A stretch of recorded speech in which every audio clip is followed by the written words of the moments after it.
The sun rose slowly over Haven. Its soft golden light touched every broken wall and every repaired window. Birds circled in the sky, and for the first time in many years, the old outpost didn't feel abandoned. It felt alive. Lika stood alone. On the highest rooftop, the same place she visited often now, from up there. She could see everything, the green field beyond the gate, the water tanks Caleb fixed, and the children running between the buildings. She wasn't afraid of heights anymore, not because she trusted the rooftop, but because she trusted herself. Below, Caleb waved at her and pointed toward the kitchen. She smiled and nodded. He probably made tea again. He always made it just how she liked it, not too hot, and always in the same cracked cup she had chosen herself. She climbed down the ladder slowly, remembering another time long ago when her legs shook at every step, when her eyes were full of fear and her heart full of pain. Now she walked with purpose, with strength, with scars that no longer hurt every day. In the main hall, Caleb waited with 2 cups and a quiet smile. Watching. "The world again?" he asked, handing her the cup, trying to believe it's real. Lika replied with a small grin. Caleb nodded. "It is," he said. "You made it that way." They sat together on the steps, watching the others in the distance. A young alien girl laughed as she chased a floating ball. A human boy and a hybrid teen were fixing a broken drone, and near the gate, 2 mothers were planting vegetables in the garden bed Lika had built. "I used to think I'd never matter," Lika said quietly. "I thought I was just something to be used, something that could be thrown away." Caleb looked at her. "And now?" Lika smiled. "Now I know I was just waiting to be found." Later that day, a group returned from the supply run. 3 young survivors who had gone to nearby ruins for wires and metal. One of them, a shy girl named Mara, handed Lika a small bundle wrapped in cloth. "I found something," she said. Lika opened it and gasped softly. It was a broken necklace, simple silver, and old, but it had a charm shaped like a bird, wings spread wide. Lika stared at it for a long time, then whispered, "Freedom." That evening, they all gathered near the central fire pit. It had become a tradition once a week. Everyone sat together to talk, to eat, to simply be. Caleb played a soft melody on an old string instrument someone had fixed. Children laughed, and the stars blinked above them like friends keeping watch. Someone asked Lika to tell her story, just the beginning. She hesitated, then nodded. Her voice was soft but clear as she stood before them. "I once stood on the edge of a tall tower," she said. "I thought that was the end. I thought no one would care if I disappeared." She looked around at the faces watching her, some smiling, some with tears in their eyes, but someone did care. She continued, "A human who didn't ask what I was worth, but asked if I wanted to live. And because of him, I stepped back." There was silence, not heavy, but full, and then someone began to clap slowly, gently, then another and another, until the whole group was clapping, not for her pain, but for her strength. Lika sat down beside Caleb, her cheeks warm, her heart full. He leaned closer and whispered, "You saved yourself, Lika. I was just there to remind you." She laughed quietly. "You stayed," she said, "and you never gave up on me." "I didn't need to," Caleb replied. "You were always more than they told you." That night, as the fire died down and the stars filled the sky, Lika returned to the rooftop one last time. She sat with her knees pulled up, looking at the distant lights of the city they had once escaped, and she whispered the words she once needed to hear. "I matter. I survived. I am not theirs. I am free." From the edge where she once stood ready to end it all, she now sat proudly, not to jump, not to run, but to watch the world she helped build. A world of safety, of healing, of hope. The girl on the edge was gone, and in her place stood a leader, a protector, a light for others who were still trying to climb back from the darkness, and she would never let them fall. Nix was no longer the tiny creature Jack had pulled from the egg. She had grown, fast and strong, moving like a silent shadow in the night. Her eyes now glowed even brighter, and her wings had stretched wider, but she still followed Jack, loyal like a wolf and gentle like a child. The cave had become their home, but the world outside was always dangerous. The Ravakai warriors had begun patrolling the area more often. Jack could hear their bone whistles in the wind, a signal of their hunt. He knew they were searching, not just for him, but for Nyx, so he trained her more, not just to survive, but to fight, to protect, and to stay hidden. He taught her how to stay low when the wind was loud, how to leave no tracks when the sand was soft. At night, they practiced. Jack would throw rocks into the dark, and Nyx would track them by sound. She could now move without making a single noise. Sometimes she would vanish into the shadows and appear right behind him with a playful growl. Jack smiled when she did that, but deep down, he knew she was becoming something the Ravakai would never understand. She was not a beast, not a pet, and not a soldier. She was something new, something in between. One evening, while gathering dry wood, Jack heard a soft whimper behind a thorn bush. He found a young Ravakai boy, barely 10 years old. The child had fallen into a rock pit, his leg twisted and bleeding. Jack froze, knowing this could be a trap, but Nyx stepped forward. Sniffing the air, she looked at Jack, then jumped down into the pit. The child gasped, expecting an attack, but Nyx only sat beside him, calm and still. Jack climbed down and gently lifted the boy. They cleaned the wound with herbs Jack had learned to use. When they returned the boy to the edge of the Ravakai territory, they left him there in the dark with food and a wrapped leg. Jack whispered, "Tell no one what you saw." And they disappeared into the shadows. But someone had seen, from high above. A Ravakai scout had watched everything, a beast raised by an outsider acting with mercy. He returned to the tribe and told the Princess Sarali, daughter of the Ravakai High Elder, was not like the others. She was strong, proud, but also curious. She had grown up hearing the prophecy that an outsider would raise a creature with fangs of fire and a heart of light. She never believed it, until now. She ordered her spies to observe the human and his beast, but not to attack, not yet. "I want to see this beast with my own eyes," she said. Meanwhile, Nyx was growing restless. She felt something deep inside. A change in her blood. Her claws were sharper now, and her wings itched for the open sky. She no longer fit inside the small cave. Jack noticed her pacing, growling softly at the walls. He took her to a hidden canyon where she could fly short distances. She leapt from rock to rock, spreading her wings wider each day. Jack clapped and laughed as she flew for the first time. But the joy didn't last.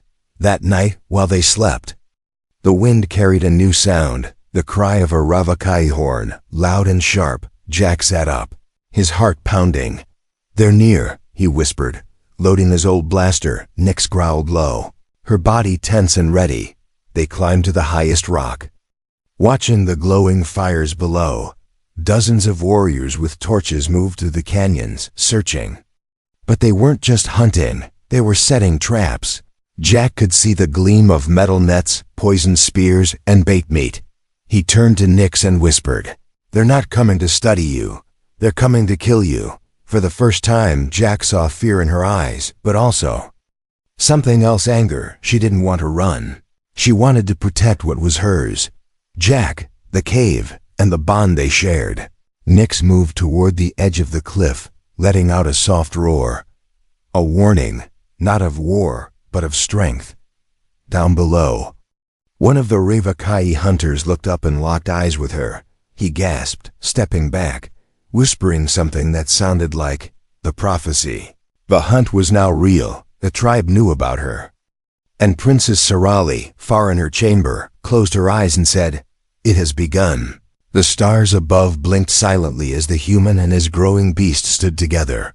The shadows around them stretched longer, and the line between survival and destiny began to blur.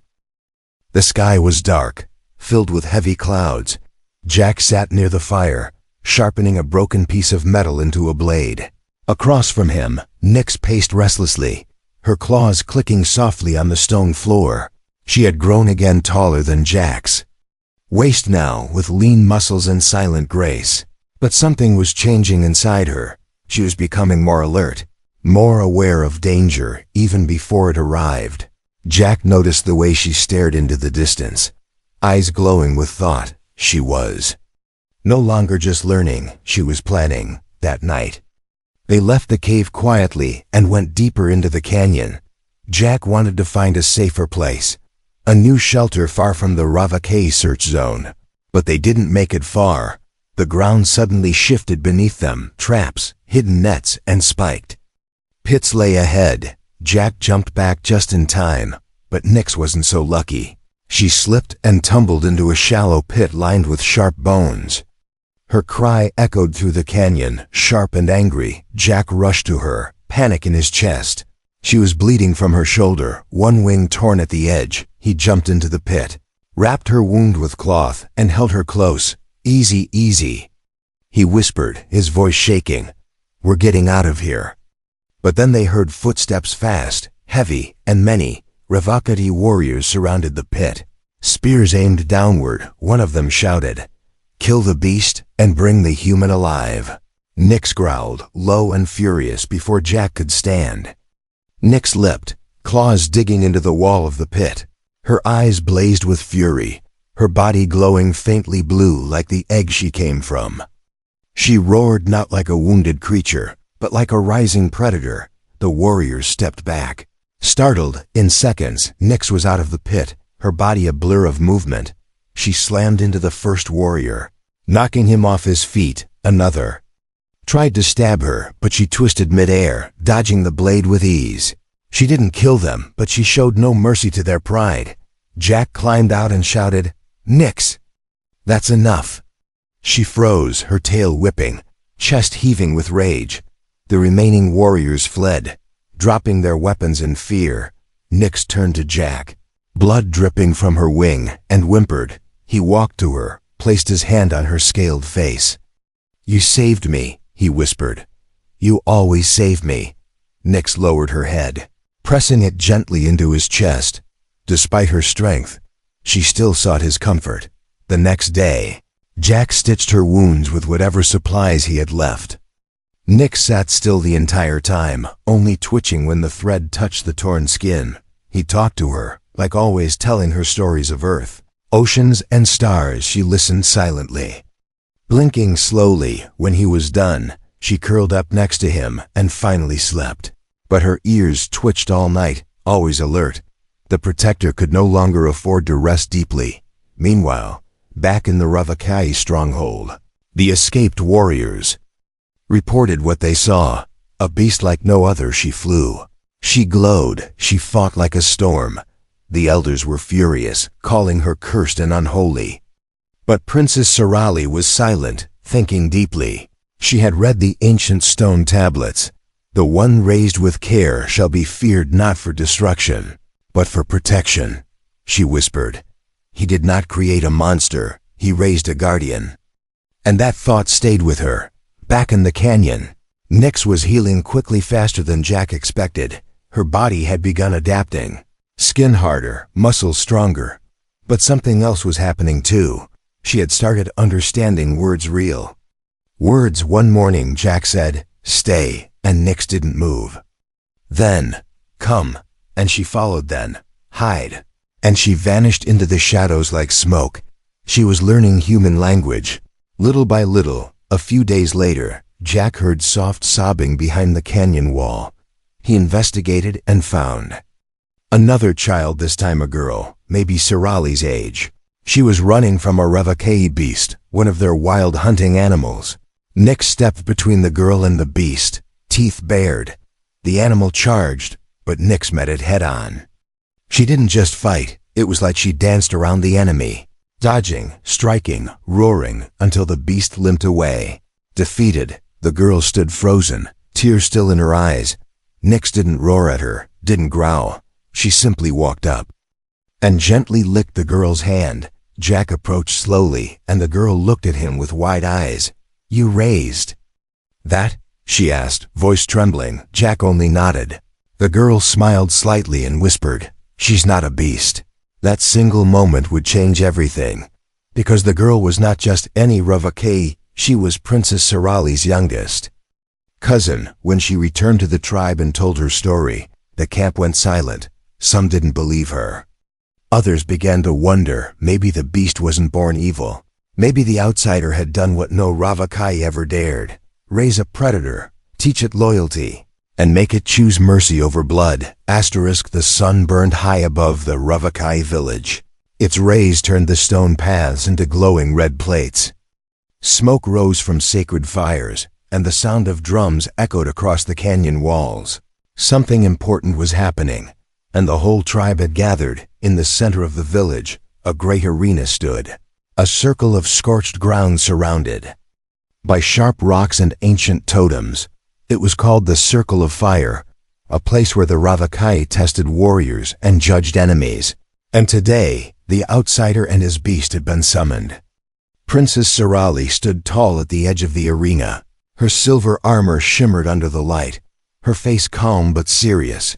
She had seen enough, heard enough, and now she wanted the truth. Was the beast truly a monster? Or something more? Jack arrived with Nix by his side. His clothes were torn, his face bruised, but his eyes steady. Nix moved silently beside him, wings tucked tight, claws hidden. But her presence shook the air around her. Gasps moved through the crowd. The tribe had never seen a creature like this, so large, so silent, and yet peaceful. She didn't growl, didn't threaten. She only stood close to the human. Like a protector, Sarali raised her hand, and the drums stopped. "Jack," she said, voice strong, "you stand accused of raising a predator within our lands. You have broken our ancient law. But before we pass judgment, you have a choice." Jack stepped forward, his voice calm. "What choice?" "A trial," Sarali replied. "In the Circle of Fire. If you and your beast pass, you may walk free. If not, you both perish under Ravakay law." Jack's heart pounded. He looked at Nix, who tilted her head, unafraid. He nodded. "We accept." And the crowd roared. The trial began at sunset. Flames were lit around the circle, and glowing stones were placed across the arena floor. Jack had to walk barefoot across them, carrying no weapon, only his courage. At the end of the path, he would face the tribe's strongest warrior, hand to hand. Nix would face a different test. She would be placed in a cage at the edge and released only if Jack passed. But if he failed, she would be slain instantly. Jack stepped onto the hot stone path. The heat burned through his skin, but he kept walking. Each step was pain, but he remembered Nix's loyalty, her bravery, her love. He would not fail her now. The crowd went silent as he reached the end. The Ravakay warrior stepped forward, a giant named Corin, with arms like tree trunks. He grinned, cracking his knuckles. "You raised a beast, human," he growled. "Let's see if you're one." 2. The fight was brutal. Corin struck hard, and Jack staggered, falling onto the hot stones. But he didn't give up. He rolled, dodged, and punched back, using speed and heart instead of power. Every time he was knocked down, he got up again. His face bled, his arms trembled, but he didn't stop. The tribe watched in silence, surprised by the human strength and will. Even Sarali leaned forward, her eyes narrowed with interest. Finally, Corin lifted his fist one last time, but Jack moved fast, grabbing his arm and twisting it. Corin roared and fell to his knees. Defeated, the drums sounded again. This time in respect, Sarali raised her hand. "The human has passed." But all eyes turned to Nix. Her cage was opened. But instead of charging into the arena, she walked calmly to Jack, sniffed his wounds, and sat beside him. Her eyes locked onto Sarali's, and then she bowed. The Ravakay gasped. Never before had a beast shown such an act. It was not submission. It was honor. A sign that Nix understood more than they thought. Sarali stepped into the circle. Walking toward them slowly, she stopped just inches away from Nix. "You could tear me apart," she whispered, "but you choose to kneel." Nix looked up at her, blinking slowly, then turned to Jack and placed her head gently on his shoulder. The tribe murmured among themselves no longer. Words of fear, but wonder. Sorali looked around, her voice steady. This creature is not a weapon. She is not a threat. She is a protector. The crowd remained silent, and then a slow clap began from the youngest among them. One by one, others joined, until the arena echoed with applause, a sign that hearts were shifting. Later that night, Jack sat near the fire outside the village. Nix lay beside him, her wing wrapped in fresh cloth. Sorali approached and sat down. "You could have killed Corinne," she said, "but you didn't." Jack looked at her, tired but smiling. "Nix taught me that." Sorali looked at Nix and whispered, "She bows like a warrior and feels like a daughter." Jack nodded. "She's both." And above them, the stars blinked once more, watching as the outsider and the predator changed a world, one step at a time. The fire crackled softly in the night. Jack sat beside it, wrapping fresh cloth around his bruised wrist. Nix lay beside him, her breathing steady, one wing still healing, and across the flame sat Princess Sorali, watching in silence. The trial was over, but its echo still hung in the air. The tribe had not attacked, but they hadn't fully accepted either. Sorali broke the silence, her voice calm but curious. "Why did you protect her, even when it meant your own death?" Jack looked up slowly. "She's not just a creature," he said. "She's family." Nix stirred slightly, opening one glowing eye. Sorali tilted her head. "But she's not your blood," Jack smiled faintly. "Family is not about blood," he whispered. "It's about choice." Sorali went quiet, as if his words struck somewhere deep. She stood and walked over to Nix, kneeling carefully. Nix didn't move. She only watched the princess with calm curiosity. Sorali reached out a hand, pausing just inches from her scaled head. Nix slowly leaned forward and touched her forehead to Sorali's palm. A hush fell over the moment, two beings from enemy worlds connecting. Sorali smiled gently. "She trusts me," she said softly, "and I trust her."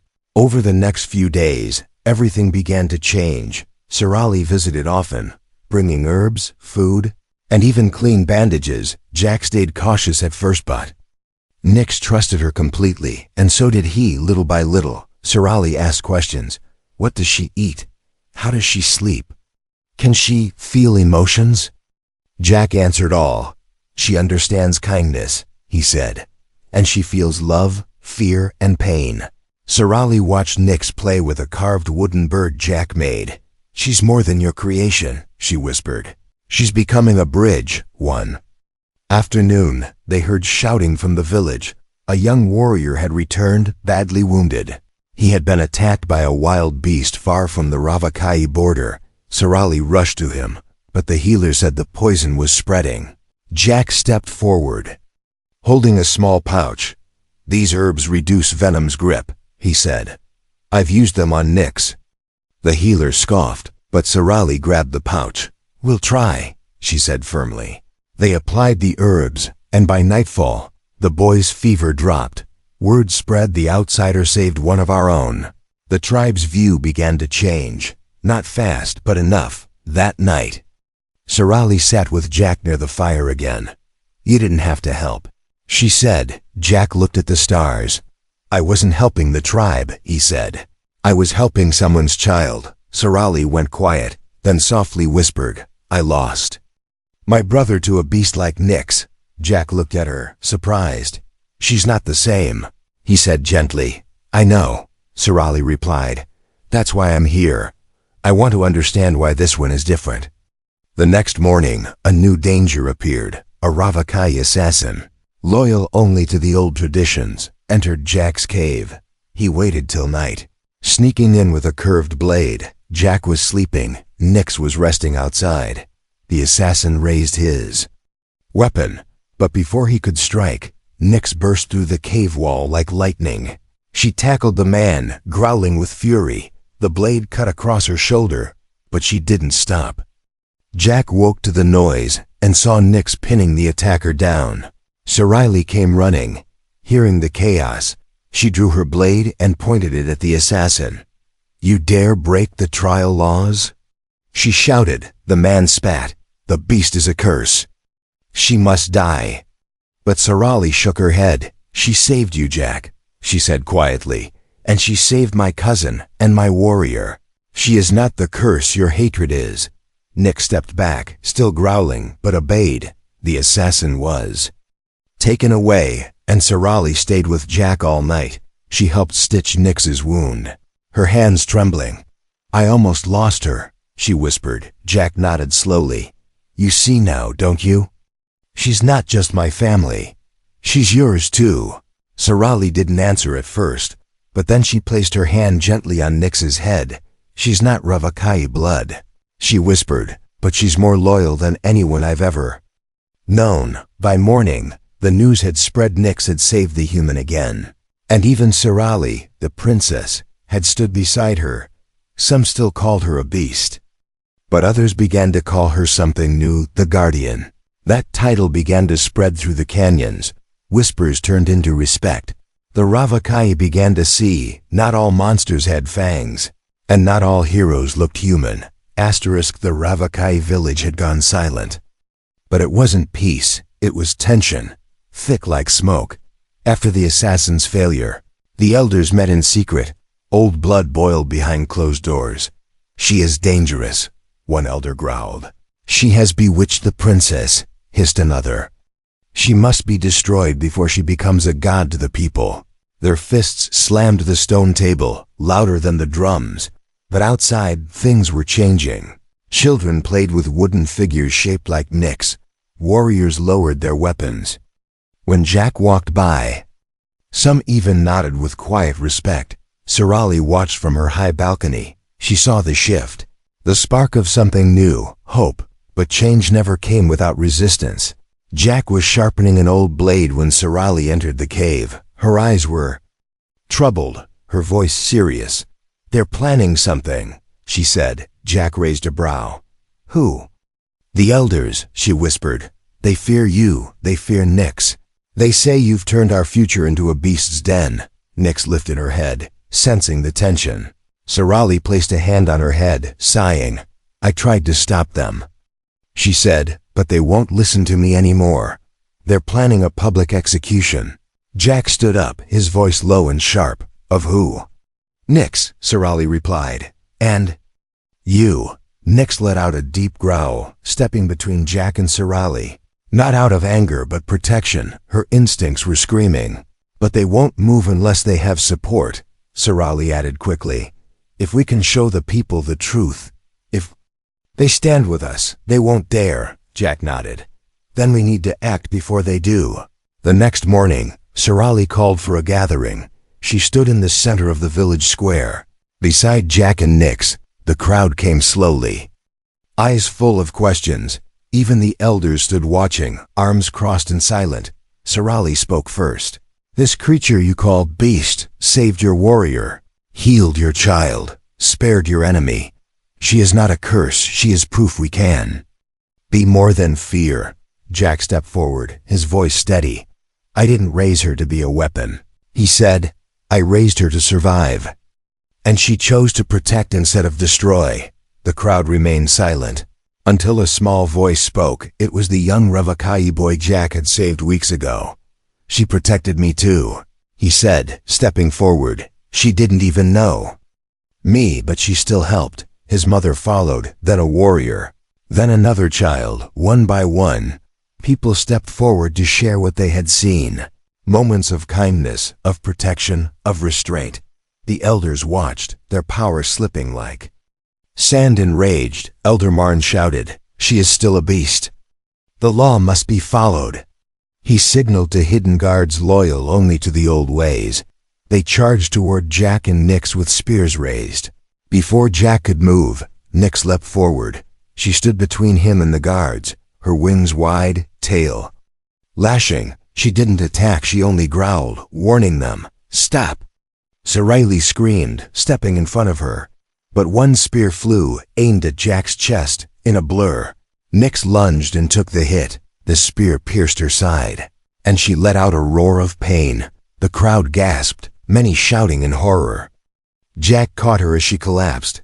"No, no, no, Nix, stay with me," he whispered, holding her close. Blood soaked his hands, but Nix's eyes locked onto his. Still glowing, still full of fire, Sorali turned to the guards, her voice cold and royal. "Arrest them," she ordered, pointing at the elders. "They have broken the laws of peace."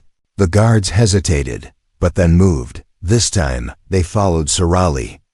Not the old voices. The elders were dragged away, shouting curses and warnings.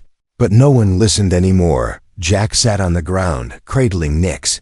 "She's losing too much blood," he whispered. Sorali knelt beside them. "Let me help," she said, tears in her eyes. With trembling hands, she pressed herbs against the wound.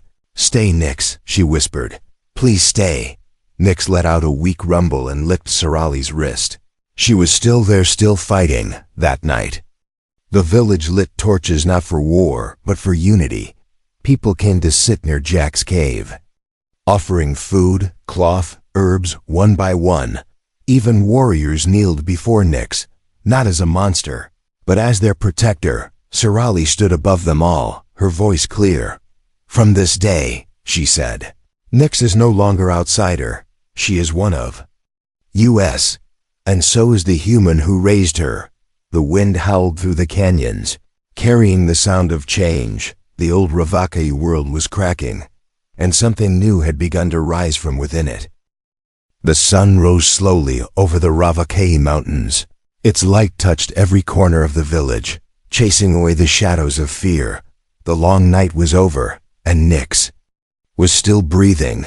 Jack sat beside her, his hand resting on her warm scales. Her wound had closed, but her body was weak. She hadn't moved since the attack, only opened her eyes now and then. But even in pain, she watched him, never breaking. Their silent bond. Sorali brought herbs every morning. She cleaned the cave, replaced the bloody cloth, and lit small fires to keep Nix warm. Sometimes she just sat in silence. Other times she whispered stories of her childhood. As if Nix could hear everything, days passed, and on the 6th day, Nix stood, slowly. Shakily, but she stood. Jack and Sorali both gasped, watching her rise like a legend. Outside the cave, villagers had gathered. They dropped their tools, their baskets, their armor, and when they saw Nix walk out, head held high, wings folded back, they cheered. Some even cried. The Ravakai had feared her. Now they bowed to her, not as a ruler, not as a goddess, but as their protector, the beast who had chosen peace. Sorali raised her hand and spoke to the crowd. "This creature, this friend stood between death and life for us. She bled for this village, and she stands here today as one of us." She turned to Jack. "And the human who raised her with love and not fear, he too has earned his place." Jack blinked, unsure how to react. He had never been called part of anything before. The villagers began chanting Nix's name. It echoed through the canyon walls, reaching the sky like a prayer. Nix blinked slowly, then let out a deep, low sound, neither a roar nor a growl. It was something softer, like a song. A few nights later, under the full moon, the Ravakai held a ceremony. They painted symbols of unity on the walls, lit sacred fires, and in the center, they placed a new totem, a tall wooden statue of Nix standing beside Jack and Sorali. It was the first time in Ravakai history that a beast was carved with honor, and a human was placed beside a princess. Sorali smiled as she stood beside Jack. "This is not the end," she said. "This is only the beginning." Jack nodded slowly. "I never meant to change anything," he said quietly. "You didn't," she replied, "but your love did." The elders who had tried to destroy them were gone, some exiled, some forgiven, but stripped of power. The tribe was no longer ruled by fear, it was guided by truth and choice. Nix walked the village freely now. Children ran beside her, placing flowers in her claws and feeding her fruits. Warriors trained near her, copying the way she moved. Even the old hunters had begun telling stories not of terror, but of awe. One morning, Sorali approached Jack with a serious face. I want you to help train the next generation, she said. Jack looked surprised. I'm not one of you, he said. I don't know your ways, but you know how to raise a protector, she replied. You taught one creature love and she taught us all. Nyx stood behind Jack and placed her head gently on his shoulder. It was her way of agreeing, so Jack stayed, not as a prisoner, not as an outsider, but as a teacher, and Nyx stood by his side, not as a beast, but as legend. Years passed, and people from other tribes came to see the Ravakai's new protector. Some feared her, but many were inspired, and slowly the world began to change. One evening, Sarayli and Jack sat on the edge of the canyon cliff. Below them, firelights danced, and laughter echoed. Sarayli looked at him and said, "Do you ever miss where you came from?" Jack thought for a moment, then shook his head. "No," he said, "because I found something better." He looked at Nyx resting nearby, watching the stars. "She may have been born from an egg," he said, "but she gave birth to a new world." Sarayli smiled, her voice soft. "You didn't raise a monster," she whispered. "You raised hope." And far above them, the stars blinked again, watching a human, a princess, and a beast that changed the fate of a tribe. Together, not by blood, but by bond, by loyalty, by choice, and by love.